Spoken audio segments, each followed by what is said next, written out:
Hindu TV news में आप सभी दर्शकों का स्वागत है। मैं आपके साथ रजाक इनामदार। ಓಕೆ, ನಾನು ನಿಮ್ಮ ದೂತ ಸಮೀರ್ ಎಂ ಡಿ ಮಾತಾಡ್ತಾ ಇದ್ದೀನಿ. ಅಟ್ ಪ್ರೆಸೆಂಟ್ ನನ್ನ ಸಿಚುವೇಶನ್ ತುಂಬಾ ವರ್ಸ್ಟ್ ಆಗಿದೆ ಅಂತಾನೆ ಅನ್ಕೊಳ್ಳಿ. ಯಾಕಂತಂದ್ರೆ ನನ್ನ ಮೇಲೆ ಈಗ ಆಲ್ರೆಡಿ ಪೊಲೀಸ್ ನೋಟಿಸ್ ಬಂದಿದೆ. ಸುಮಾರು 10:45ಗೆ ಪೊಲೀಸ್ ಅವ್ರು ಬಂದು ನೋಟಿಸ್ ಕೊಟ್ಟು ಹೋಗಿದಾರ. ನನ್ಗೇನ್ ಭಯ ಇಲ್ಲ ಗುರು, ಕಾನೂನು ಪರವಾಗಿ ನನ್ಗೇನ್ ಈಗ ಜಸ್ಟ್ ಒಂದು ಫ್ಯೂ ಅವರ್ಸ್ ಬ್ಯಾಕ್ ಬಂದು ಕೊಟ್ಟು ಹೋಗಿದಾರ. ಅಂಡ್ ನನ್ಗೇನ್ ಭಯ ಇಲ್ಲ. ನನ್ನ ಹತ್ರ ಎಲ್ಲಾ ಸಾಕ್ಷಿ ಇದೆ. ನಾನು ಏನ್ ವಿಡಿಯೋ ಮಾಡಿದೀನಿ, ಯಾವ್ಯಾವ ಕೇಸ್ ಬಗ್ಗೆ ಎಲ್ಲ ಮಾತಾಡಿದೀನಿ, ಪ್ರತಿಯೊಂದಕ್ಕೂ ನನ್ನ ಹತ್ರ ಸಾಕ್ಷಿ ಇದೆ. ನಾನು ವಿಡಿಯೋದಲ್ಲಂತ ಒಂದು ಅಷ್ಟು ಕ್ಲಿಯರ್ ಆಗಿ ತೋರ್ಸಕ್ಕಾಗಿಲ್ಲ, ಬಟ್ ಕಾನೂನು ಮುಂದೆ ನಾನು ಪ್ರತಿಯೊಂದನ್ನ ಇಡ್ಲಿಕ್ಕೆ ರೆಡಿ ಆಗಿದ್ದೀನಿ. ನನಗೆ ಕಾನೂನು ಮೇಲೆ ತುಂಬಾ ಗೌರವ ಇದೆ, ತೊಂದರೆ ಇಲ್ಲ ಅದ್ರ ಬಗ್ಗೆ. ಅಂಡ್ ತೊಂದರೆ ಎಲ್ಲ ಆಗ್ತಿದೆ ಅಂತಂದ್ರೆ, ಈಗ ನಾನು ಬೀಯಿಂಗ್ ಎ ಮುಸ್ಲಿಂ ಗಾಯ್ ಈ ಒಂದು ವಿಷಯದ ಬಗ್ಗೆ ಮಾತಾಡಿದ್ರೆ ತಪ್ಪಾಗ್ಬಿಡಿದೆ ಅನ್ನೋ ರೀತಿ ಆ ತರ ಪೋರ್ಟ್ರೇಟ್ ಮಾಡ್ತಿದಾರೆ. ನೀನು ಹಿಂದೂ ದೇವಸ್ಥಾನನ ಅವಮಾನ ಮಾಡ್ಬಿಟ್ಟೆ, ಈ ಹಿಂದೂ ಹುಡುಗಿ ಬಗ್ಗೆ ನಿಂಗೆ ಆಗ್ಬೇಕು, ನಿಮ್ ಸಮಾಜದ ನೀನ್ ನೋಡ್ಕೋ. ಗುರು, ಹಿಂದೂ ಮುಸ್ಲಿಂ ಅನ್ನೋದು ಬಿಡು, ಈಗ ನ್ಯಾಯದ ಬಗ್ಗೆ ಮಾತಾಡೋಣ. ಹಿಂದೂ ಹುಡುಗಿ ಆಗಿದ್ರೇನು ಮುಸ್ಲಿಂ ಹುಡುಗಿ ಆಗಿದ್ರೇನು ಅನ್ಯಾಯ ಆಗಿದೆ ತಾನೆ. ಅನ್ಯಾಯದ ವಿರುದ್ಧ ಧ್ವನಿ ಎತ್ತದೇ ಧರ್ಮ. ಅಂಡ್ ಅದನ್ನೇ ನಾನು ಪಾಲಿಸ್ತಾ ಬಂದಿರೋದು. ಅಂಡ್ ಏನದು ಟ್ರೋಲ್ ಪೇಜಸ್ ಅಲ್ಲೆಲ್ಲ ನೀವು ಹಾಕೊಂಡಿದಿರಲ್ಲ, ಇವ್ನ್ ಹಿಂದೂ ವಿರೋಧಿ ಮುಸ್ಲಿಂ ಬರೀ ಹಿಂದೂ ಅಗೇನ್ಸ್ಟ್ ಮಾಡ್ತಿರ್ತಾನೆ ವಿಡಿಯೋಸ್ ಅದಿದ ಅಂತ. ಅವ್ರಿಗೆಲ್ಲ ಒಂದೇ ಮಾತು ಹೇಳ್ತೀನಿ, ಸಮೀರ್ ಎಂ ಡಿ ಅಂತ ನನ್ನ ಇನ್ನೊಂದು ಚಾನಲ್ ಇದೆ, ಅರೌಂಡ್ 270K ಸಬ್ಸ್ಕ್ರೈಬರ್ಸ್ ಇದಾರೆ. ಅಲ್ಲಿ ನಾಟ್ ಸೋ ನಾರ್ಮಲ್ ಅಂತ ಹೇಳ್ಬಿಟ್ಟು ನಾನೊಂದು ಸೀರೀಸ್ ಸ್ಟಾರ್ಟ್ ಮಾಡಿದ್ದೆ. ಅದರಲ್ಲಿ ಫಸ್ಟ್ ವಿಡಿಯೋ ನಾನು ಹೋಗಿ ಮಾಡಿದ್ದೆ ತುಮಕೂರಲ್ಲಿರುವಂತಹ ಸಿದ್ದೇಶ್ವರ ಸ್ವಾಮಿ ಬೆಟ್ಟದ ಬೆಲೆ. ಅಲ್ಲಿ ಹೋಗಿ ಸಿದ್ದೇಶ್ವರ ಸ್ವಾಮಿ ಮುಂದೆ ಕೈ ಜೋಡಿಸಿದ್ದು ಈ ಒಂದು ಮುಸ್ಲಿಂ ಹುಡುಗಾನೆ. ಅದಾದ್ಮೇಲೆ ತುಮಕೂರಲ್ಲಿರುವಂತಹ ಸಿದ್ದರ ಬೆಟ್ಟಕ್ಕೆ ಹೋಗಿ ಅಲ್ಲಿರುವಂತಹ ಸಿದ್ದೇಶ್ವರ ಸ್ವಾಮಿ ಮುಂದೆ ಕೈ ಜೋಡಿಸಿ ಪ್ರಾರ್ಥನೆ ಮಾಡಿದ್ದು ಈ ನಿಮ್ಮ ಮುಸ್ಲಿಂ ಹುಡುಗಾನೆ. ಅಶ್ವತ್ಥಾಮ ಬಗ್ಗೆ, ಮಹಾಭಾರತದ ಕಥೆಗಳ ಬಗ್ಗೆ ವಿಡಿಯೋ ಮಾಡಿದ್ದು ಈ ಒಂದು ಮುಸ್ಲಿಂ ಹುಡುಗಾನೆ.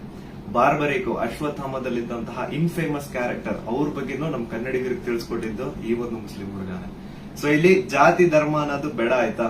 ಅಶ್ವತ್ಥಾಮ ಬಗ್ಗೆ ಓದಿದ್ರೆ ಸರ್ ಎಲ್ಲ ಅಲ್ಲಿ ವಿಡಿಯೋ ನೋಡಿ ಸರ್. ನಾನು ಇಂತ ಡೀಟೇಲ್ ಬಿಟ್ಟಿಲ್ಲ ಅಂತೇನಿಲ್ಲ ಸರ್, ಎಲ್ಲದನ್ನು ಹೇಳಿ. ಮಹಾಭಾರತದ ಕುರುಕ್ಷೇತ್ರ ಯುದ್ಧದಲ್ಲಿ ಕೌರವರ ಪರವಾಗಿ ಹೋರಾಡಿದವರು ದ್ರೋಣಾಚಾರ್ಯನ ಮಗ. ಸೊ ನೋಡಿ, ನಾನು ಹಿಂದೂ ವಿರೋಧಿ ಅಂತೂ ಖಂಡಿತ ಅಲ್ಲ. ಹಿಂದೂ ವಿರೋಧಿ ಆಗಿದ್ರೆ ಒಂದು ಹಿಂದೂ ಹುಡುಗಿ ಜೊತೆ ಆಗಿರುವಂತಹ ಅನ್ಯಾಯದ ಬಗ್ಗೆ ನಾನ್ ಯಾಕೆ ಗುರು ಧ್ವನಿ ಎತ್ತುತ್ತೇನೆ? ನ್ಯಾಯದ ಬಗ್ಗೆ ಮಾತಾಡೋಣ ಅಷ್ಟೇ, ಅದೇ ನಮ್ ಧರ್ಮ. ಅಂಡ್ ಕೇಸ್ ಡೀಟೇಲ್ಸ್ ಎಲ್ಲ ಈಗ ಗಿರೀಶ್ ಸರ್ ನಿಮ್ಗೆ ಹೇಳ್ತಾರೆ, ನನ್ನ ಮೇಲೆ ಏನ್ ಕೇಸ್ ಆಗಿದೆ ಅದ್ರ ಬಗ್ಗೆ ಏನು ಅಂತ ಗಿರೀಶ್ ಸರ್ ನಿಮ್ಗೆ ಅಪ್ಡೇಟ್ ಕೊಡ್ತಾರೆ. ಬಟ್ ಅದಕ್ಕೂ ಮುಂಚೆ I really want to thank you team Tippuroddi. ಯಾಕಂತಂದ್ರೆ ನಾನು ಅಟ್ ಒನ್ ಪಾಯಿಂಟ್ ನಾನು ಕಂಪ್ಲೀಟ್ ಬ್ರೇಕ್ ಆಗ್ಬಿಟ್ಟಿದ್ದೆ. ಲೈಕ್ ಏನ್ ಗುರು, ನನ್ ತಪ್ಪು ಮಾಡ್ಬಿಟ್ನ, ನನ್ ನಿಜ ಕಣ್ಣೀರ್ ಬರೋದೊಂದು ಬಾಕಿ ಇತ್ತು. ಅಂತ ಟೈಮಲ್ಲಿ ತಿಮ್ಮರೊಡ್ಡಿ ಆಗಿರ್ಲಿ ಅಥವಾ ಸೌಜನ್ಯ ಪರ ಹೋರಾಟಗಾರರು, ಸೌಜನ್ಯ ಶಕ್ತಿ, ಇವರೆಲ್ಲರೂ ನನಗೆ ಸಪೋರ್ಟ್ ಕೊಟ್ಟು ಇವಾಗ ತುಂಬಾ ಧೈರ್ಯ ಕೊಟ್ಟಿದ್ದಾರೆ. ಇದ್ರ ಬಗ್ಗೆ ಧ್ವನಿ ಎತ್ತಲಿಕ್ಕೆ ನಂಗೆ ತುಂಬಾ ಸಪೋರ್ಟ್ ಮಾಡಿದ್ದಾರೆ. ಸೊ ಇವರೆಲ್ರಿಗೂ ನಾನು ಚಿರಋಣಿ ಆಗಿರ್ತೇನೆ. ಅಂಡ್ ಯಾ ಸರ್, ಕೇಸ್ ಬಗ್ಗೆ ಹೇಳ್ಕೊಡಿ ಸರ್. ಅಲ್ಲ, ನಿಮ್ಗೆ ಏನಾದ್ರು ಅರೆಸ್ಟ್ ಮಾಡಕ್ ಬಂದಿರ ಪೊಲೀಸರು? ಬಂದಿದ್ರಲ್ಲ ಸರ್, ನೀವೇ ಇದ್ರಲ್ಲ ಸರ್ ಮುಂದೆ.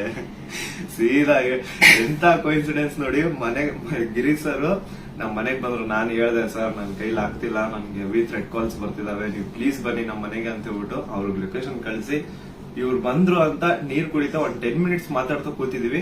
ಅಷ್ಟರಲ್ಲೇ ಡೋರ್ ಓಪನ್ ಮಾಡಿದ್ದೆ, ಬ್ಯಾಂಗ್ ಅಂತ ಪೊಲೀಸ್ ಅವ್ರ ಮನೆ ಒಳಗಡೆ ಎಂಟ್ರಿ. ಏನು ಅಂದ್ರೆ ಏನ್ ಹೇಳ್ತಾನೆ ಇಲ್ಲ, ಎದಕ್ ಬಂದ್ರು ಏನಂತ ಹೇಳ್ತಾನೆ ಇಲ್ಲ. ಆಮೇಲೆ ಗಿರೀಶ್ ಸರ್ ಅವ್ರ ಜೊತೆ ಎಲ್ಲ ಮಾತಾಡಿದ್ರು. ಲೀಗಲ್ ಆಗಿ ಅವ್ರೇನ್ ಮಾತಾಡಿದಾರೆ ಅಂತ ಅವರೇ ಹೇಳ್ತಾರೆ, ಕೇಳಿ. ಇವತ್ತು ಏನಾಗ್ತಾ ಇದೆ, ಸಮೀರ್ ಮಾತಾಡ್ಬೇಕಾದ್ರೆ ಯಾರದೇ ಒಬ್ರು ಹೆಸರು ತಗೊಂಡು ಮಾತಾಡ್ಲಿಲ್ಲ. ಮಾತಾಡಿದ್ದೆಲ್ಲವನ್ನು ಕೂಡ ಆಧಾರ ಇಟ್ಕೊಂಡೇನೆ ಸಮೀರು ಮಾತಾಡಿದ್ದು. ಅದು ಯಾರ ಬಗ್ಗೆ? ಯಾರೋ ದೇವರ ಬಗ್ಗೆ ಮಾತಾಡಿದ್ನ, ಅಥವಾ ಮಸೀದಿಯ ಬಗ್ಗೆ ವಿವಾದ ಹುಟ್ಟಾಕಿ, ದೇವಸ್ಥಾನದ ಬಗ್ಗೆ ವಿವಾದ ಹುಟ್ಟಾಕಿ ಮಾತಾಡಿದ್ನ? ಇಲ್ಲ. ಸೌಜನ್ಯ ಅನ್ನೋದು ನಮ್ಮ ಎಲ್ಲರ ಮನೆ ಮಗಳವಳು. ಯಾವ ರೀತಿ ನಿರ್ಭಯ ಮತ್ತು ಈ ಅತ್ಯಾಚಾರದ ಪ್ರಕರಣದಲ್ಲಿ ಒಳಗಾಗ್ತಾರೆ, ಅವ್ರೆಲ್ಲರೂ ಕೂಡ ನಾವು ನಮ್ಮ ಮಗಳಂತ ತಿಳ್ಕೊಳ್ತೇವೆ. ಆದರೆ ಯಾರು ಹಿಂದೂ ಮುಸ್ಲಿಂ ಅಂತ ಹೇಳಿ ವಿನಾಕಾರಣ ಒಂದು ಹುಟ್ಟು ಹಾಕ್ತಾ ಇದಾರಲ್ಲ, ಅವರಿಗೆ ಅವ್ರು ಮಾಡೇನೇ ಇಲ್ಲ ಅಂತ ಹೇಳಿದ್ರೆ ಇದೆಲ್ಲ ಯಾಕೆ ಮಾಡ್ಬೇಕು? ಆ ನಂತರ ಸಂತೋಷ ರಾವ್ ಎಷ್ಟು ದೊಡ್ಡವನೇನ? ಸಮಾಜದಲ್ಲಿ ಕಲಾ ಹುಟ್ಟು ಒಂದ್ ವೇಳೆ ಸಂತೋಷ್ ರಾವ್ ಅಂತ ಹೇಳ್ತಾರೆ, ಸಂತೋಷ್ ರಾವ್ನೇ ಮಾಡಿದ್ರೆ ಸಮಾಜದಲ್ಲಿ ಅವನು ಅಷ್ಟೊಂದು ದೊಡ್ಡ ಇದನ್ನೇನೋ ಪೂರ್ತಿಯಾಗಿ ಒಂದಿಷ್ಟು ಜನ ಕರೆಸಿ ಏನೇನೋ ಮಾಡಿಸಿ ಟ್ರೋಲ್ ಮಾಡಿಸುವಂತ ದುಡ್ಡವನ್ನ ಇದನ್ನ ಜನರು ಅರ್ಥ ಮಾಡ್ಕೋಬೇಕು. ನಾನು ಪ್ರತಿಯೊಬ್ಬ ಜನಸಾಮಾನ್ಯರಿಗೂ ವಿನಂತಿ ಮಾಡ್ಕೊಳ್ತಾ ಇದ್ದೇನೆ, ಸೌಜನ್ಯಳನ್ನ ನಿಮ್ಮ ಮನೆ ಮಗಳಂತ ತಿಳ್ಕೊಳ್ಳಿ. ನಾವು ಅದೇ ರೀತಿ ತಿಳ್ಕೊಂಡಿತ್ತು. ಆ ನಂತರ ನಮ್ಮ ಅಕ್ಕನೋ ತಂಗಿನೋ ಏನಾದ್ರೂ ನೀವು ತಿಳ್ಕೊಳ್ಳಿ. ಸೌಜನ್ಯಳಂತೆ ಅನೇಕ ಹೆಣ್ಮಕ್ಳು ಅಲ್ಲಿ ಜೀವ ತೆತ್ತಿದ್ದಾರೆ, ಅತ್ಯಾಚಾರದಿಂದ ಕೊಲೆ ಆಗಿದ್ದಾರೆ. ಆ ನಂತರ ಇವತ್ತಿಗೂ ಕೂಡ ನಮ್ಮ ದೇಶದಲ್ಲಿ ಪ್ರತಿ 27 ನಿಮಿಷಕ್ಕೆ ಒಂದು ಅತ್ಯಾಚಾರ ಆಗ್ತಾ ಇದೆ. ಆ ಒಂದು ಲಿಸ್ಟ್ ಅಲ್ಲಿ ನಮ್ಮ ಮನೆ ಹೆಣ್ಮಕ್ಳು ಆ 27 ಇದನ್ನ ನಿಮಿಷದ ಕ್ಯೂನಲ್ಲಿ ನಮ್ಮ ಮನೆ ಹೆಣ್ಮಕ್ಳು ನಿಂತ್ಕೋಬಾರ್ದು. ಒಂದು ಟೀಸಿಂಗ್ ಆಗಿ ಮೊನ್ನೆ ಮುಂಬೈಯಲ್ಲಿ ಒಂದು ಹೆಣ್ಮಗಳು ತಪ್ಪಿಸ್ಕೊಳ್ಳೋದಕ್ಕೆ ಹೋಗಿ ಸತ್ತಿದ್ದಾಳೆ ಪಾಪ, ಆಕ್ಸಿಡೆಂಟ್ ಆಗಿ, ಮುಂಬೈ ರೋಡ್ ಆಕ್ಸಿಡೆಂಟ್ ಆಗಿ. ಟೀಸಿಂಗ್ ನಮ್ಗೆ ಏನನ್ಸುತ್ತೆ, ಅವ್ರು ಎಲ್ಲರೂ ಕೂಡ ಏನೋ ನಮ್ಗೆ ನಮ್ಮ ಮನೆಯ ಮಕ್ಕಳವರು ಏನೋ ನಮ್ಗೆ, ಯಾಕಂದ್ರೆ ಎಲ್ಲ ಹೆಣ್ಮಕ್ಳ ಜೊತೆಗೆ ನಾವು ಬೆಳೆದವರು. ಸಮೀರ್ ಅವ್ರಿಗೆ ಇಲ್ಲಿ ಮಧ್ಯಾಹ್ನ ಅವ್ರಿಗೆ, ಸಮೀರ್ ಇದಕ್ಕಿಂತ ಮುಂಚೆ ಏನಾದ್ರು ಗೊತ್ತಾನ? ಇನ್ನೊಂದು ವಿಷಯ ನಾನು ಕ್ಲಾರಿಫೈ ಮಾಡ್ಬಿಡ್ತೀನಿ. ಎಲ್ರು ಏನ್ ಅನ್ಕೊಂಡ್ಬಿಟ್ಟಿದ್ದಾರೆ ಅಂತಂದ್ರೆ ಇವ್ರೆ ನನಗೆ ಹೇಳಿ ವಿಡಿಯೋ ಮಾಡ್ಸಿದಾರೆ ಅಂತ. ದೇವ್ರಾಣೆಗೆ ಹೇಳ್ತೀನಿ, ಸರ್ ಸುಮ್ಮನೆ ಸರ್, ಅಲ್ಲಾ ಮೇಲೆ ಆಣೆ ಮಾಡ್ಬಿಟ್ಟು ಹೇಳ್ತಿದ್ದೀನಿ, ರಂಜಾನ್ ಟೈಮಲ್ಲಿ ಹೇಳ್ತಿದ್ದೀನಿ. ಇವ್ರಿಗಾಗ್ಲಿ ನನ್ಗಾಗ್ಲಿ ಯಾವುದೇ ತರ ಲಿಂಕ್ ಇರ್ಲಿಲ್ಲ ಗುರು. ಸೌಜನ್ಯ ವಿಡಿಯೋ ಮಾಡೋದಕ್ಕಿಂತ ಮುಂಚೆ ಇವ್ರಿಗೂ ನನ್ಗೂ ಯಾವುದೇ ತರ ಲಿಂಕ್ ಇರ್ಲಿಲ್ಲ. ಸೌಜನ್ಯ ವಿಡಿಯೋ ಯಾವಾಗ 1 ಮಿಲಿಯನ್ ಕ್ರಾಸ್ ಮಾಡ್ತೋ ನನ್ನ ಕೈ ಕಾಲ್ ನಡಗಕ್ ಸ್ಟಾರ್ಟ್ ಆಗ್ಬಿಡ್ತು. ಯಾಕಂತಂದ್ರೆ ಡೆತ್ ಕಾಲ್ಸ್ ಬರ್ತಾನೆ ಇದಾವೆ. ನನ್ ಮನೆ ಅಡ್ರೆಸ್ ಲೀಕ್ ಮಾಡ್ಬಿಟ್ರು, ನನ್ ಪರ್ಸನಲ್ ಡೀಟೇಲ್ಸ್ ಲೀಕ್ ಮಾಡ್ಬಿಟ್ರು. ನನ್ಗೆ ಯಾವ ನನ್ ಮನೆಗ್ ಬಂದು ಅಟ್ಯಾಕ್ ಮಾಡ್ಬಿಡ್ತಾನೋ ಗೊತ್ತಿಲ್ಲ. ಎಲ್ಲಿ ಹೋಗೋಣ ಅಂತ ಗೊತ್ತಾಗ್ತಾ ಇಲ್ಲ. ಪೊಲೀಸ್ ಅವ್ರ ಕಡೆ ಹೋದ್ರೆ ಪ್ರೊಟೆಕ್ಷನ್ ಸಿಗುತ್ತಾ ಇಲ್ಲ, ಗ್ಯಾರಂಟಿ ಇಲ್ಲ. ಏನ್ ಮಾಡ್ಬೇಕಂತ ಅರ್ಥ ಆಗಿಲ್ಲ. ಆಗ ನಾನ್ ರೀಚ್ ಔಟ್ ಮಾಡಿದ್ದೆ ಟೀಮ್ ತಿಮ್ರೋಡಿ ಅವ್ರಿಗೆ. ಸರ್ ನನ್ಗೆ ಈ ತರ ಆಗ್ತಿದೆ, ಪ್ಲೀಸ್ ನಿಮ್ ಕಡೆಯಿಂದ ಸಪೋರ್ಟ್ ಬೇಕು, ನಂಗೆ ಸಪೋರ್ಟ್ ಮಾಡಿ ಅಂತ ಕೇಳಿದ ತಕ್ಷಣ ಇಮ್ಮಿಡಿಯೇಟ್ಲಿ ಅವ್ರು ನನ್ನ ನಂಬರ್ನ ತಗೊಂಡು ನನಗೆ ಕಾಲ್ ಮಾಡಿ ನಿಮ್ ಜೊತೆಗೆ ನಾವ್ ಇದೀವಿ ಅಂತ ಧೈರ್ಯ ಕೊಟ್ರು. ಅಂಡ್ ಅರೌಂಡ್ ನನ್ ಮೇಲೆ ಪೊಲೀಸ್ ನೋಟಿಸ್ ಆಗಿದ್ರು ಸ್ಟಿಲ್ ಇವರೇ ನನ್ಗೊಬ್ಬ ಅಡ್ವೊಕೇಟ್ ನ ಹುಡುಕಿ ನಾವು ನಿಮ್ ಜೊತೆಗಿದೀವಿ, ನೀವ್ ತಲೆನೇ ಕೆಡ್ಸ್ಕೋಬೇಡಿ ಅಂತ. ಈಗ ನೋಡಿ ಅರೌಂಡ್ ಮಿಡ್ ನೈಟ್ 1:00 ಆಗ್ತಿದೆ, ಅಡ್ವೊಕೇಟ್ ಅವ್ರ ಆಫೀಸಲ್ಲಿ ಕೂತಿದೀವಿ. ಸೊ ಸಾಹಸ ಪಟ್ರು ನನ್ನ ಅರೆಸ್ಟ್ ಮಾಡ್ಲಿಕ್ಕೆ. ಅಲ್ಲ, ಸಮೀರ್ ಮಾತಾಡಿದ್ದು ನೂರಾರು ಜನ ಸೌಜನ್ಯ ಹೋರಾಟಗಾರರು ಏನ್ ಕೇಳ್ತಾ ಇದ್ದಾರೆ ಮತ್ತು ಜನಸಾಮಾನ್ಯರು ಹೋರಾಟದ ಜೊತೆಗೆ ಗುರುತಿಸಿಕೊಳ್ಳದೇನೆ ಅನೇಕ ಜನಸಾಮಾನ್ಯರಿಗೆ ಒಂದು ಹಂಬಲ ಇದೆ, ನ್ಯಾಯದ ಹಂಬಲ. ಅದೇ ಮಾತನ್ನೇ ಸಮೀರ್ ಮಾತಾಡಿದ್ದು. ಅವ್ರನ್ನ ಅರೆಸ್ಟ್ ಮಾಡೋದಕ್ಕೆ ಬಳ್ಳಾರಿಯಿಂದ ಬಂದಿದ್ದಾರೆ ಇವತ್ತು. ಅರೆಸ್ಟ್ ಮಾಡ್ಕೊಂಡು ಹೋಗ್ತೀವಿ ಅಂತ ಹೇಳಿ. ಆದ್ರೆ ನಾವು ಕನ್ವಿನ್ಸ್ ಮಾಡಿದ್ವಿ ಬಳ್ಳಾರಿಯ SP ಅವರಿಗೆ ಮತ್ತು ಬಳ್ಳಾರಿಯ ಕೌಲ್ ಬಜಾರ್ ಠಾಣಾಧಿಕಾರಿಗಳಿಗೆ, ಆನಂತರ ಬೆಂಗಳೂರು ಗ್ರಾಮಾಂತರ SP ಸಾಹೇಬರಿಗೆ ಮತ್ತು ಇಲ್ಲಿಯಂತ ಸ್ಥಳೀಯ ಪೊಲೀಸ್ ಅಧಿಕಾರಿಗಳಿಗೆ, ಬೆಂಗಳೂರು ಶಹರದ ಯಾವುದು ಔಲಹಳ್ಳಿಯ ಅಧಿಕಾರಿಗಳಿಗೆ ನಾವು ಕನ್ವಿನ್ಸ್ ಮಾಡಿ ಹೇಳಿದ್ವಿ. ಆಮೇಲೆ ಅವರು ಕನ್ವಿನ್ಸ್ ಆಗಿದ್ದಾರೆ. ಹಿಂಗಾಗಿ ನಾವು ಅವರಿಗೆ ಧನ್ಯವಾದಗಳನ್ನು ಕೂಡ ಹೇಳ್ತೇವೆ. ಯಾಕಂದ್ರೆ ನಾವು ಕರೆಕ್ಟ್ ಆಗಿ ಎಕ್ಸ್ಪ್ಲೇನ್ ಮಾಡಿದೀವಿ. ಯಾವ ಕಾರಣಕ್ಕೂ ಕೂಡ ನಾವು ತನಿಖೆಯಿಂದ ತಪ್ಪಿಸ್ಕೊಳ್ಳುವಂತ ಮಾತೇ ಇಲ್ಲ. ಯಾಕಂದ್ರೆ ಇಲ್ಲಿ ಯಾರು ಕಳ್ಳದ್ ಮಾಡಿಲ್ಲ, ಸುಳ್ತನ ಹೇಳಿಲ್ಲ, ಅತ್ಯಾಚಾರ ಮಾಡಿದವರಲ್ಲ. ಅತ್ಯಾಚಾರ ಮಾಡಿದವರೇ ದೊಡ್ಡದಾಗಿ ರಾಜ್ಯಸಭಾ ಮೆಂಬರು ಅದು ಇದು ಅಂತ ಹೇಳ್ಕೊಂಡು ದೊಡ್ಡದಾಗಿ ಕಿಸಿತಾ ಇದ್ದಾರೆ, ಅಲ್ಲಿ ಕಿಸಿತಾರೆ. ಅದರ ವಿರುದ್ಧ ಮಾತಾಡದಂತವ್ರು ನಾವು ಯಾವ ಕಾರಣಕ್ಕೂ ಹೆದರುವಂತ ಅವಶ್ಯಕತೆ ಇಲ್ಲ. ಇದೇ ಮಾತನ್ನು ಹೇಳಿದೆವು ಸರ್, ಸಮೀರ್ ಖಂಡಿತ ಬರ್ತಾನೆ, ಎಲ್ಲಾ ರೀತಿಯಂತರನು ಕೂಡ ಸಹಕಾರ ಕೊಡ್ತೀವಿ ಅಂತ ಹೇಳಿದ್ದಕ್ಕೆ ಕನ್ವಿನ್ಸ್ ಆಗಿದ್ದಾರೆ. ನಮ್ಮ ಉದ್ದೇಶ ಏನಂದ್ರೆ ಇದರಿಂದ ಇವರು ಮಾಡ್ತಾ ಇದಾರಲ್ಲ, ಏನೋ ಹಿಂದೂ ಮುಸ್ಲಿಂ ಅಂತ ಮಾಡ್ತಾ ಇದಾರಲ್ಲ, ಈ ನಮ್ಮ ರಾಜ್ಯದಲ್ಲಿ ಕಲಹ ಆಗಬಾರ್ದು. ಅತ್ಯಾಚಾರ ಪ್ರಕರಣದ ಹೋರಾಟ, ಸೌಜನ್ಯ ಹೋರಾಟ, ಎಲ್ಲಾ ಧರ್ಮಗಳನ್ನು ನಾವು ಸೇರಿಸ್ತಾ ಇದೀವಿ. ಎಲ್ಲಾ ಜಾತಿ ಪಂಥಗಳನ್ನ ಮತಗಳನ್ನ ಸೇರಿಸುವಂತ ಕೆಲಸ ನಾವು ಮಾಡ್ತಾ ಇದೀವಿ. ಆದ್ರೆ ಇವರು ಡಿವೈಡ್ ಮಾಡ್ತಾ ಇದ್ದಾರೆ. ಯಾಕಂತ ಹೇಳಿದ್ರೆ ನೋಡಿ, ಸಮೀರ್ಗೆ ಹೆಸರನ್ನೇ ಹೇಳಿಲ್ಲ. ಹಾಗಿದ್ರೆ ಎಷ್ಟೋ ಜನಕ್ಕೆ ಸಮೀರ್ ಡೌಟ್ ಇತ್ತು, ಯಾರು ಮಾಡಿದ್ದಾರೆ, ಇವ್ರು ಹೌದೋ ಅಲ್ಲೋ. ಈ ಧರ್ಮೋದ್ಯಮಿಗಳು ಕುಟುಂಬ, ದೊಡ್ಡ ಪ್ರಭಾವಿಗಳ ಕುಟುಂಬ, ಅವ್ರ ಬಗ್ಗೆ ಗೌರವ ಇತ್ತು. ಇವತ್ತು ಯಾವಾಗ ನಿಮ್ಮ ವಿರುದ್ಧ ಇಡೀ ಪೂರ್ತಿಯಾಗಿ ಇವರು ಕೆಟ್ಟದಾಗಿ ಕೆಲವು ಜನ ಟ್ರೋಲ್ ಮಾಡಕ್ ಸ್ಟಾರ್ಟ್ ಮಾಡಿದ್ರು, ಎಲ್ಲರಿಗೂ ಕನ್ಫರ್ಮ್ ಆಯ್ತು ಇವರೇ ಮಾಡಿದ್ದು, ನಾವೇ ಮಾಡಿದೀವಿ ಅಂತ ಅವರೇ ಬಟ್ಟೆ ಬಿಚ್ಕೊಳ್ತಾ ಇದ್ದಾರೆ. ನಾವು ಸೌಜನ್ಯ ಬೆತ್ತಲೆ ಮಾಡ್ತಾಳ ಅಂತ ಹೇಳಿದ್ರೆ ಇವರೇ ಬೆತ್ತಲೆಯಾಗಿ ಹೋಗ್ತಾ ಇದ್ದಾರೆ. ಇದು ಜನರ ಗಮನದಲ್ಲಿರಲಿ. ನಾನು ಒಂದೇ ಒಂದು ವಿನಂತಿ ಮಾಡ್ಕೊಳ್ತಾ ಇದ್ದೀನಿ, ದಯವಿಟ್ಟು ಯಾರು ಕೂಡ ಏನೋ ಆಗ್ಬಿಡ್ತದೆ ಇವರಿಗೆ ಅಂತ ಹೇಳ್ಕೊಂಡು ಆತಂಕಕ್ಕೊಳಗಾಗಿ ಹಿಂದೂ ಮುಸ್ಲಿಂ ಅಂತ ಡಿವೈಡ್ ಆಗಬೇಡಿ. ಆನಂತರ ಗಲಭೆ ಸೃಷ್ಟಿಯಾಗೋದು, ಇದರಿಂದ ಶಾಂತಿ ಹಾಳಾಗೋದು ಖಂಡಿತ ಬೇಡ. ದಯವಿಟ್ಟು ಈ ರಾಜ್ಯದ ಒಂದು ಶಾಂತಿಯನ್ನ ಕಾಪಾಡಿ. ಎಲ್ಲಾ ಧರ್ಮದಲ್ಲಿಯೂ ಯಾವ ಧರ್ಮದಲ್ಲಿಯೂ ಹೇಳಿಲ್ರಿ ಅತ್ಯಾಚಾರ ಮಾಡೋದನ್ನ ಬೆಂಬಲಿಸಿ ಅಂತ, ಯಾವ ಧರ್ಮದಲ್ಲಿಯೂ ಹೇಳಿಲ್ಲ, ಯಾವ ದೇವರು ಕೂಡ ಹೇಳಿಲ್ಲ. ಆನಂತರ ಇವರು ದೇವಸ್ಥಾನದ ಬಗ್ಗೆ ಮಾತಾಡಿದ್ದು ದಟ್ ಇಸ್ ದ ಫ್ಯಾಕ್ಟ್. ಅದು ದೇವಸ್ಥಾನದ್ದು ಜೈನ್ ಟೆಂಪಲ್ ಬಗ್ಗೆ ಅಂತ ಏನ್ ಹೇಳ್ತಾರಲ್ಲ, ದಟ್ ಇಸ್ ದ ಫ್ಯಾಕ್ಟ್. ಅದನ್ನ ಸಮೀರ್ ಹೇಳ್ತಾ ಇಲ್ಲ, ಅಥವಾ ನಾವು ಹೇಳ್ತಾ ಇಲ್ಲ, ಮಹೇಶ್ ಶೆಟ್ಟಿ ತಿಮ್ಮರುಡಿ ಅವರು ಬರೆದು ಕೊಟ್ಟಿದ್ದು ಹೇಳ್ತಾ ಇಲ್ಲ. ಸುಪ್ರೀಂ ಕೋರ್ಟ್ ನಲ್ಲಿ ಇದೇ ಕುಟುಂಬದವರು, ಇದೇ ವೀರೇಂದ್ರ ಜೈನ್ ಕುಟುಂಬದವರು ಸುಪ್ರೀಂ ಕೋರ್ಟ್ ನಲ್ಲಿ ಬರೆದು ಕೊಟ್ಟಿದ್ದಾರೆ, ಅಫಿಡವಿಟ್ ಮೂಲಕ ಬರೆದು ಕೊಟ್ಟಿದ್ದಾರೆ, ಅದು ಹಿಂದೂ ದೇವಸ್ಥಾನ ಅಲ್ಲ ಅಂತ. ಅದಕ್ಕೂ ಕೂಡ ಯಾರ್ದು ಇದನ್ನಲ್ಲ. ಆದ್ರೆ ಇವರು ಯಾವಾಗ ಅತ್ಯಾಚಾರ ಪ್ರಕರಣಗಳನ್ನ ನಾವು ಪ್ರಶ್ನೆ ಮಾಡಕ್ ಪ್ರಾರಂಭ ಮಾಡಿದೀವಿ, ಅವಾಗ ಹಿಂದೂ ದೇವಸ್ಥಾನಕ್ಕೆ ಅಪಮಾನ ಮಾಡ್ತಾ ಇದಾರಲ್ಲ, ಅದು ನಮ್ಗೆ ಬೇಜಾರಾಗೋದು, ಅದು ನಮಗೆ ಬೇಜಾರಾಗ್ತಾ ಇದೆ.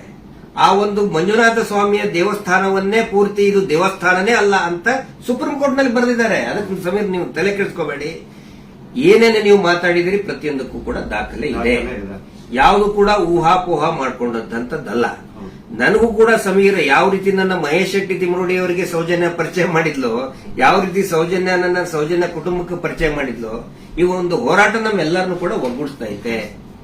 ಎಲ್ಲಾ ಧರ್ಮಗಳನ್ನು ಕೂಡ ಒಂದು ಮಾಡ್ತಾ ಇದೆ, ಎಲ್ಲಾ ಧರ್ಮದ ಜನಸಾಮಾನ್ಯರನ್ನ ಒಂದು ಮಾಡ್ತಾ ಇದೆ. ಬಹಳ ಖುಷಿಯಾಗಿದ್ದು ನನಗೆ. ಇಡೀ ರಾಜ್ಯದ ಜನ ಬಹುಶಃ ಈ ಒಂದು ಏನಂತಾರೆ ಅದಕ್ಕೆ ಸುನಾಮಿ ರೀತಿ ಒಳಗಡೆ. And especially very thanks to all troll pages. ನಮ್ಮನ್ನ ಕೆಟ್ಟದಾಗ ಟ್ರೋಲ್ ಮಾಡೋರು ಒಂದು 5% ಇರ್ಬೋದಷ್ಟೇ, ಆದ್ರೆ 95% ಎಲ್ಲಾ ಇನ್ಸ್ಟಾಗ್ರಾಮ್ ಅಲ್ಲಿ ಇರುವಂತಹ ಟ್ರೋಲ್ ಪೇಜಸ್ ನಮ್ ಸಪೋರ್ಟ್ ಇದ್ದಾರೆ. ಅವರಿಂದನೇ ಈ ಒಂದು ಕೇಸ್ ಇಷ್ಟೊಂದು ಮುಂದೆ ಜನರ ಮುಂದೆ ಬರ್ತಾ ಇರೋದು. So hats off to you ಎಲ್ಲಾ ಟ್ರೋಲ್ ಪೇಜಸ್ ಅವ್ರಿಗೂ ನನ್ನ ಕಡೆಯಿಂದ ಒಂದು ದೊಡ್ಡ ನಮಸ್ಕಾರ ಅನ್ಕೊಂಬಿಡಿ. ನಿಮ್ಮಿಂದಾನೇ ಈ ಒಂದು ಕೇಸ್ಗೆ ಇಷ್ಟೊಂದು ಪಬ್ಲಿಕ್ ಅಟೆನ್ಷನ್ ಸಿಕ್ಕಿರೋದು. Thank you so much. And ಎಲ್ಲಾ ಕನ್ನಡ ಈ ಕಮ್ಯುನಿಟಿನ ಯೂಟ್ಯೂಬರ್ಸ್ ಯಾರೆಲ್ಲ ಇದ್ರ ಬಗ್ಗೆ ವಿಡಿಯೋಸ್ ಮಾಡಿದ್ರೆ, ಯಾರೆಲ್ಲ ನನ್ನ ಪರವಾಗಿ ವಿಡಿಯೋಸ್ ಮಾಡಿದ್ರೆ, ನಾನು ಎಲ್ಲರೂ ವಿಡಿಯೋಸ್ ನ ನೋಡಿದೀನಿ. ತುಂಬಾ ಖುಷಿ ಆಯ್ತು. ಎಲ್ಲರೂ ಇದೇ ತರ ಸಪೋರ್ಟ್ ಮಾಡಿ ಅಂಡ್ ಎಲ್ರು ನಮ್ ಜೊತೆಗಿರಿ. ಆಮೇಲೆ ಬೇರೆ ಬೇರೆ ದೇಶದಿಂದ ಸಪೋರ್ಟ್ ಆಸ್ಟ್ರೇಲಿಯಾದಿಂದ ಮಾಡಿದ್ದಾರೆ, ಇಸ್ರೇಲ್ ಇಂದ, ಬಹರೇನ್ ಇಂದ, ಕೆನಡಾ ಇಂದ, ಸಿಂಗಾಪುರ್ ಇಂದ, ಎಲ್ಲಾ ಬೇರೆ ಬೇರೆ ದೇಶದಲ್ಲಿ ಇರುವಂತಹ ಕನ್ನಡಿಗರು ಇವತ್ತು ಏನೋ ಒಂದು ಶಕ್ತಿ ತುಂಬುವಂತ ಕೆಲಸ ಮಾಡ್ತಾ ಇದ್ದಾರೆ. ನಾವು ನಿಮ್ಮ ಜೊತೆಗಿದ್ದೇವೆ ಅಂತ ಹೇಳ್ತಾ ಇದ್ದಾರೆ. ಅಂದ್ರೆ ಅವ್ರೇನು ಬೇರೆ ಬೇರೆ ಕಂಟ್ರಿಯಿಂದ ನನಗೆ ಫಂಡ್ಸ್ ಕೊಡೋದು ಅಂತದಲ್ಲ ಸ್ವಾಮಿ. ಅವ್ರ ಮಾತಲ್ಲಿ ನನಗೆ ಧೈರ್ಯ ಕೊಟ್ಟಿರೋದು ನಿಮ್ ಜೊತೆ ನಾವಿದೀವಿ, ನೀವು ಮಾತಾಡಿ ಅಂತ. ಡೀಲಿಂಗ್ ಏನಾರ ಆಯ್ತಲ್ಲ ನಮ್ದು ನಿಮ್ದು ಡೀಲಿಂಗ್ ಅಂತ ಹೇಳ್ತಾ ಇದ್ದಾರೆ. ಅಲ್ಲ, ಅವರೇ ದುಡ್ಡು ಹಿಡ್ಕೊಂಡು ಅಡ್ಡಾಡ್ತಾ ಇದ್ದಾರೆ ನಮ್ಮಿಂದ. ಮಹೇಶ್ ಶೆಟ್ಟರ್ ಹಿಂದೆ 12 ವರ್ಷದಿಂದ ದುಡ್ಡು ಹಿಡ್ಕೊಂಡು ಅಡ್ಡಾಡ್ತಾ ಇದ್ದಾರೆ. ಕೇರ್ ಮಾಡ್ತಾ ಇಲ್ಲ. ನನ್ನ ಹಿಂದೆ 1.5 ವರ್ಷ ಆಯ್ತು ಅದನ್ನ ಮಾಡ್ತೇವೆ ಇದನ್ನ ಮಾಡ್ತೇವೆ ಅಂತ ಹೇಳ್ಕೊಂಡು ಯಾರು ಕೇರ್ ಮಾಡಿಲ್ಲ. ದಯವಿಟ್ಟು ನೋಡಿ, ನನ್ನನ್ನ ಏನಾದ್ರು ಪೊಲೀಸ್ ಅವ್ರು ಅರೆಸ್ಟ್ ಮಾಡ್ಕೊಂಡು ಹೋಗಿದ್ರೆ ಲಾಯರ್ ಕೊಡೋ ಫೀಸ್ ಕೊಡೋಕ್ ದುಡ್ಡು ಸಹ ನಮ್ಮ ಹತ್ರ ಇಲ್ಲಪ್ಪ. ಯಾರೇ ಸೌಜನ್ಯ ಪರವಾಗಿ ಮಾತಾಡ್ತಾರೆ ಅವ್ರಿಗೆ ಏನೇ ಆದ್ರೂ ಕೂಡ ಅದು ನಮ್ಮ ಜವಾಬ್ದಾರಿ. ಮಹೇಶ್ ಶೆಟ್ಟಿ ತಿಮ್ಮರುಡಿ ಅವರು ಇವತ್ತಿಗೂ ಬಹುಶಃ ಇನ್ನೂ ಅವ್ರು ಮಲಗಿರ್ಲಿಕ್ಕಿಲ್ಲ. ನಾವು ಮೊನ್ನೆ ಎಲ್ಲರನ್ನೂ ಮಲಗಿಸೇ ಮಲಗೋದವರು. ನಮ್ಮ ಜವಾಬ್ದಾರಿ. ಆನಂತರ ನಮ್ಮೆಲ್ಲರನ್ನು ಕೂಡ ಆ ದೇವಿ ಸೌಜನ್ಯ ಶಕ್ತಿ ಅನ್ನೋದು ಕಾಯ್ತಾ ಇದೆ. ಆ ಒಂದು ಆಲ್ ಮೈಟಿ ಒಂದು ದೇವರು ಏನಿದ್ದಾನೆ ನಮ್ಮೆಲ್ಲರನ್ನು ಕೂಡ ಕಾಯ್ತಾ ಇದ್ದಾನೆ. ಆ ದೇವರೇ ನಮ್ಮೆಲ್ಲರನ್ನು ಕೂಡ ಒಂದ್ ಮಾಡ್ತಾ ಇದ್ದಾನೆ. ಇದು ಜನಸಾಮಾನ್ಯನ ಹೋರಾಟ. It is a fight of a common man. ಯಾವಾಗ ನಾವು ಜನಸಾಮಾನ್ಯರು ಒಂದಾಗ್ತೀವಿ ರಿಸಲ್ಟ್ ಬಂದೇ ಬರ್ತದೆ. ಪ್ರತಿಯೊಬ್ರು ಹೇಳ್ತಾ ಇದ್ದಾರೆ ನನಗೆ, ಪ್ರತಿಯೊಬ್ರು ಸರ್ ರಿಸಲ್ಟ್ ಬಂದೇ ಬರ್ತದೆ, ಇದು ಅಂತ್ಯ ಆಗ್ತಾ ಇದೆ ಅಂತ ಹೇಳಿ ಪ್ರತಿಯೊಬ್ರು ಹೇಳ್ತಾ ಇದ್ದಾರೆ. ಮಂಜುನಾಥ ಸ್ವಾಮಿನ ಕಂಡು ಬಿಟ್ಟಿದ್ದಾರೆ. ರಿಯಲ್ ಆರೋಪಿ ಯಾರು ಅಂತ ಅವರು ಹೊರ ಹಾಕ್ತಾರೆ. ಅವರೇ ಎಲ್ಲ ತಂದು ಇಡ್ತಾರೆ ಮುಂದೆ. ಸ್ವಲ್ಪ ತಾಳ್ಮೆ ಇರ್ಬೇಕಷ್ಟೇ. ಅದು ಅದರದ್ದು ರೂಪ ಅದ್ರ ಪಡ್ಕೊಳ್ತದೆ. ಆನಂತರ ಇಲ್ಲಿ ಸಮೀರ್ ಅವ್ರ ಜೊತೆಗೆ ಅವರ ತಾಯಿ ಮತ್ತು ಅವರ ಅಕ್ಕ ನೋಡಿ, ನನ್ನ ತಾಯಿಗೂ ಕೂಡ ನನ್ನ ಬಗ್ಗೆ ಒಂದು ಎಷ್ಟೋ ಕಾಳಜಿ ಇರ್ತದೆ. ಅವರು ಇತ್ತ ಏನಾದ್ರು ಆದ್ರೆ ಫೋನ್ ಮಾಡಿ ಹೇಳ್ತಾ ಇರ್ತಕ್ಕಂಥ ತಾಯಿ. ನಾನು ಇವತ್ತು ಅವ್ರ ಮನೆಗೆ ಹೋಗಿ ನೋಡಿದ್ದು. ಪಾಪ ಅವರ ಅಕ್ಕ ಎಷ್ಟು ಭಯಾನಕ ಒಂದು ಇದರಲ್ಲಿದ್ದಾರೆ ಅಂತ ಹೇಳಿದ್ರೆ ಅವ್ರ ತಾಯಿ ಅಳ್ತಾ ಇದ್ದಾರೆ. ನನ್ನ ಮಗ ಏನ್ ತಪ್ಪು ಮಾಡಿದ ಸರ್, ಒಂದು ಮಗುಗೆ ನ್ಯಾಯ ಕೇಳ್ದ ನನ್ನ ಮಗ, ಹಿಂಗಾಗಿ ನಮ್ಮನ್ನ ಏನೇನೋ ಕೆಟ್ಟದಾಗಿ ಬೈತಾ ಇದ್ದಾರೆ, ಏನ್ ತಪ್ಪು ಮಾಡಿದ ಅಂತ ಒಬ್ಬ ತಾಯಿ ಕೇಳ್ತಾ ಇದ್ದಾಳೆ. ಅದಕ್ಕೆ ನಾನು ಅವ್ರಿಗೆ ಎಕ್ಸಾಂಪಲ್, ನನ್ನ ಪೊಲೀಸರು ಆ 24 ವರ್ಷದ ಹಿಂದೆ ಅರೆಸ್ಟ್ ಮಾಡಿಕೊಂಡು ನನ್ನ ಮನೆಗೆ ಬಂದಾಗಿಂದು ಉದಾಹರಣೆ ಕೊಟ್ಟೆ. ಅವಾಗ ಸಾವಿರಾರು ಲಕ್ಷಾಂತರ ಜನ ನಮ್ಮ ಬೆಂಬಲಕ್ಕೆ ನಿಂತ್ಕೊಂಡ್ರು. ಯಾವಾಗ ಜನಸಾಮಾನ್ಯರು ಬೆಂಬಲಕ್ಕೆ ನಿಂತ್ಕೊಳ್ತಾರೆ ನಾವು ಹೆದರುವಂತ ಅವಶ್ಯಕತೆನೇ ಇಲ್ಲ. ಸಾವು ಯಾವಾಗಾದ್ರೂ ಬರ್ತದ್ರಿ, ಯಾವಾಗಾದ್ರೂ ಬರ್ತದೆ. ನಾವು ಇರುವಾಗ 4 ಜನ ಮೆಚ್ಚುವಂತ ಕೆಲಸ ಮಾಡಬೇಕು, ನ್ಯಾಯದ ಪರವಾಗಿರಬೇಕು. ಅದೇ ಈ ಹೋರಾಟ. ಹಿಂಗಾಗಿ ದಯವಿಟ್ಟು ಒಂದೇ ಒಂದು ಹೇಳೋದು, ಶಾಂತಿಯನ್ನ ಕದಡಬೇಡಿ, ಡಿವೈಡ್ ಆಗಬೇಡಿ. ಇಬ್ಬಾಗ ಆಗ್ಬೇಡಿ, ತುಂಡು ತುಂಡಾಗಬೇಡಿ. ಇವರಿಂದ ಇಡೀ ರಾಜ್ಯನೇ ತುಂಡು ತುಂಡಾಗ್ತಾ ಇದೆ. ಇವ್ರು ಮಾಡುವಂತ ಮೀಟರ್ ಬಡ್ಡಿ ದಂಧೆಯಿಂದ ಇಡೀ ಊರೇ ತುಂಡು ತುಂಡಾಗ್ತಾ ಇದೆ. ಗಂಡ ಹೆಂಡತಿ ನಡುವೆ ಜಗಳ, ಅಕ್ಕ ತಂಗಿ ನಡುವೆ ಜಗಳ, ನೆರೆಹೊರೆಯವ್ರ ನಡುವೆ ಜಗಳ, ಒಂದು ಓಣಿಂತರ ಇನ್ನೊಂದು ಓಣಿ ಜಗಳ, ಒಂದು ಜಾತಿಯಿಂದ ಇನ್ನೊಂದು ಜಾತಿಗೆ ಜಗಳ ಹಚ್ಚಿ, ಈಗ ಹಿಂದೂ ಮುಸಲ್ಮಾನ್ ಜಗಳ ಹಚ್ಚಿ ಇವರು ಈಗ ಸೇಫ್ ಆಗಕ್ ನೋಡ್ತಾ ಇದ್ದಾರೆ. ಅದು ಆಗಲ್ಲ. ಇವತ್ತೇನು ನಾವು ಒಂದೇ ಒಂದು ಹೇಳೋದು, ಏನೇ ಕೇಸ್ ಆದ್ರೂ ಕೂಡ ಇವನ ಮೇಲೆ ಯಾರು Anil Kumar, Anil black and white Anil, ಅವನ ಮೇಲೆ ಮತ್ತು ಸೀನಪ್ಪನ ಮೇಲೆ FIR ಆಗಿ ಅರೆಸ್ಟ್ ಮಾಡುವಂತ ಕೇಸ್ ಅದು. ಇನ್ನು ಮಟ್ಟ ಅರೆಸ್ಟ್ ಮಾಡಿಲ್ಲ.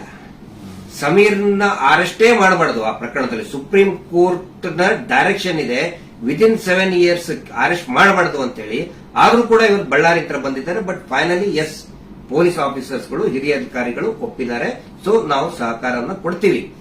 ಆದ್ರೆ ಸುಮೋಟೋ ಮಾಡ್ಕೊಂಡ್ರಲ್ಲ, ಈ ಸುಗ್ರೀವಾಜ್ಞೆಯಲ್ಲಿ ಮೀಟರ್ ಬಡ್ಡಿ ದಂಧೆ ಯಾರು ಮಾಡ್ತಾರೆ, ಸುಮೋಟೋ ಮಾಡ್ಕೊಳ್ಳಿ, ಸ್ವಯಂ ಪ್ರೇರಿತವಾಗಿ ದಾಖಲೆ ಮಾಡ್ಕೊಳ್ಳಿ ಅಂತ ಹೇಳಿ ಸುಗ್ರೀವಾಜ್ಞೆ ಆದ್ರೂ ಇವತ್ತಿನವರೆಗೂ ಕೂಡ ಒಂದೇ ಒಂದು ಸುಮೋಟೋ ಕೇಸ್ ಮಾಡ್ಕೊಂಡಿಲ್ಲ. ಪಾಪ ಸಮೀರನ ಮೇಲೆ ಸುಮೋಟೋ ಕೇಸ್ ಮಾಡ್ಕೊಂಡಿದ್ದಾರೆ. ಇದು ನಮಗೆ ಬೇಜಾರಾಗ್ತದೆ.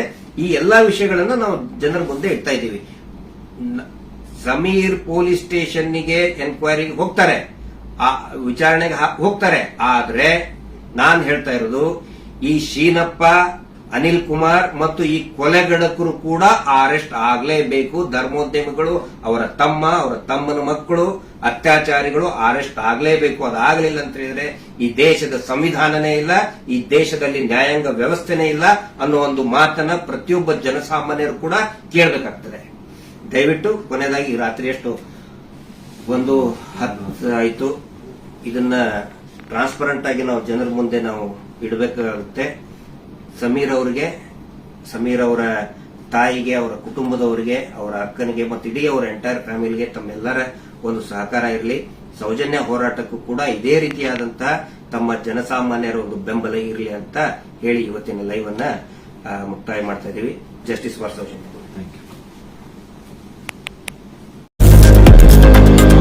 लेटेस्ट न्यूज अपडेट्स के लिए YouTube एक्सप्रेस को सब्सक्राइब कीजिए, साथ में बेल आइकॉन को भी क्लिक कीजिए। साथ ही साथ लाइक, शेयर और कमेंट करना ना भूलिए।